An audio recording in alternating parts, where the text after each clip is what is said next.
Welcome to Vibrant. నేను మీ శివాని. రేణు దేశాయ్ ప్రస్తుతం నెట్టింట్లో full trend అవుతోంది.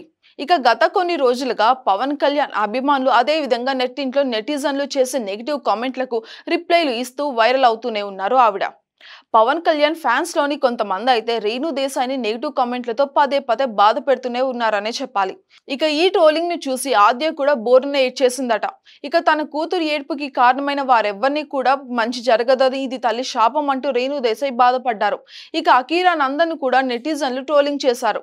ఇక ఇలానే మీ అమ్మ పెంచిందా, ఇదేనా మీ పెంపకం అంటూ సదరు నెటిజన్ ను రేణు దేశాయ్ తిట్టేశారు.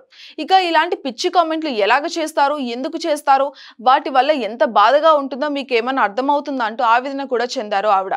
ఇలాగా నెటిజన్లు అనాలోచితంగా చేసే కామెంట్లకు ఎంతగానో బాధ వేస్తుంది అంటూ రేణు దేశాయ్ చెప్పుకుంటున్నారు.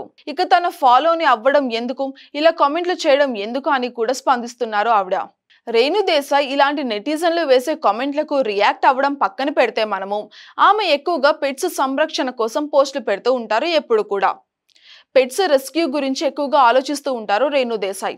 పెట్స్ వైద్యం కోసం విరాళాలు ఇస్తూ ఉంటారు. అదే విధంగా కొన్ని సందర్భాలలో విరాళాలు సేకరిస్తూ ఉంటారు. ఇక తాజాగా రేణు దేశాయ్ పెట్స్ గురించి పోస్ట్ వేస్తూ తెగ బాధపడ్డారు. ఇక మనుషులు కొన్ని క్షణాలు ఆనందం కోసం పెట్స్ ను చంపేస్తున్నారు, టార్చర్ చేస్తున్నారు అంటూ బాధపడ్డారు ఆవిడ. ప్రస్తుతం ఇన్స్టా స్టోరీలో పెట్టిన పోస్ట్ వైరల్ అవుతోంది.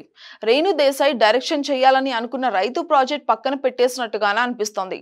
కరోనా టైంలో ఈ ప్రాజెక్ట్ కోసం రేణు దేశాయ్ బాగానే ట్రై చేశారు.